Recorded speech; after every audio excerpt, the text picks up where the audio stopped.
ఈ బోర్డులో కనిపిస్తుంది కదా, ఇదే లింగాలకు ఇంకా గుడికి వెళ్ళే రూట్ మ్యాప్. మొత్తం 8 లింగాలు ఉన్నాయి. చలో ఒక్కొక్కటి వెళ్ళి దర్శనం చేసుకుందాం. నా ఎంట్రీ యమలింగంతో స్టార్ట్ అవుతుంది. పూర్వం యముడు శాప విముక్తుడు, ఇంకా శివుడు అంటే భయం పోగొట్టుకొని భక్తి నింపుకోవడానికి ఇక్కడికి వచ్చి తపస్సు చేసిండు. అందుకే యమలింగం అని పేరు వచ్చింది దీనికి. ఇంకా ఆ యమలింగం వెనుకనే పింక్ లోటస్ పాండ్ ఉంటది, గోడెక్కితే కనబడుతుంది. అది మిస్ కాకుండా చూడండి. అలా ఒక లింగం దాటినమో లేదో మధ్యలో ఫ్రీ ప్రసాదం పెడతారు. క్యూ కట్టి అది తినండి కంపల్సరీ. మనం 14 కిలోమీటర్లు నడుస్తాం కాబట్టి మధ్యలో ఖచ్చితంగా తినాలి. నేను వచ్చిన రోజు పొంగల్ పెట్టిరు, ఇంకా రుద్రాక్ష ఇస్తారు.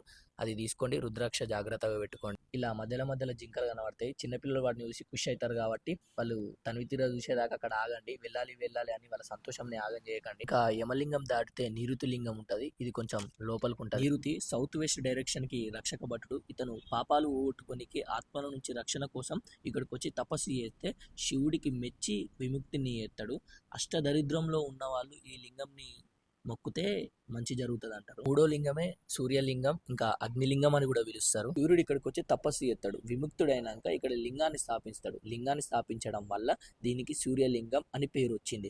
ఈ లింగంని దర్శించుకోవడం వల్ల కోపం ఇంకా ఈగో పోతుంది. ఫ్యామిలీ గొడవలు ఇంకా కోపం కూడా తగ్గుతుంది. ఇది అయిపోయేసరికి ఒక 4-5 కిలోమీటర్స్ అయిపోతుంది. మీరు ఎక్కడైనా కూర్చుంటే బాగుంటుంది. కొంతమంది అయితే ఏం తినకుండా గిరి ప్రదక్షిణ చేద్దామని మొక్కుకుంటారు. అట్లాంటి వాళ్ళు మధ్యలో ఆగి కొబ్బరి బొండ కొనుక్కోండి. నీళ్లు తాగినాక కుడుకుంటారు కదా, అది మర్చిపోకుండా తినండి. 3 లింగాల తర్వాత వచ్చేదే వరుణలింగం. నీటి దేవుడు. స్వచ్ఛందం కోసం ఇక్కడికి వచ్చి తపస్సు చేస్తే విముక్తుడైతాడు. అప్పుడు వరుణ దేవుడు ఇక్కడ లింగాన్ని ప్రతిష్ఠిస్తాడు. ఈ లింగంని దర్శించుకోవడం వల్ల ప్రశాంతత ఇంకా ఎమోషన్స్ బ్యాలెన్స్ అయితే స్ట్రెస్ కూడా తగ్గుతుంది. 5వ లింగమే వాయులింగం. శివుని ఎదురుగా నంది కూడా ఉంటది. వాయులింగం అంటే గాలిదేవుడు. వాయుదేవుడు ఇక్కడ లింగాన్ని ప్రతిష్ఠిస్తాడు. అప్పటి నుంచి వాయులింగం అని పిలుస్తారు. ఈ లింగంని దర్శించుకోవడం వల్ల భయం పోతుంది. ఊపిరితిత్తులకు ఏమైనా ప్రాబ్లమ్స్ ఉన్నా సెట్ అవుతుంది. 6వ లింగమే చంద్రలింగం. చంద్రలింగం అంటే చంద్రుడు. ఇక్కడికి వచ్చి తపస్సు చేస్తే శివుడు మెచ్చి బలాన్ని ప్రసాదిస్తాడు. అప్పుడు చంద్రుడు లింగాన్ని ప్రతిష్ఠిస్తాడు.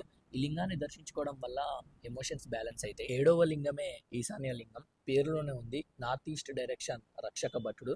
ఈ లింగాన్ని దర్శించుకోవడం వల్ల ఒక క్లారిటీ ఇంకా కోరికలు నెరవేరుతాయి. ఇంకా 8వ లింగం ఇంద్రలింగం వీడియో తీస్తా అంటే తీయనివ్వలేదు. మీరు వెళ్ళినప్పుడు తప్పకుండా చూడండి. Thank you for watching guys.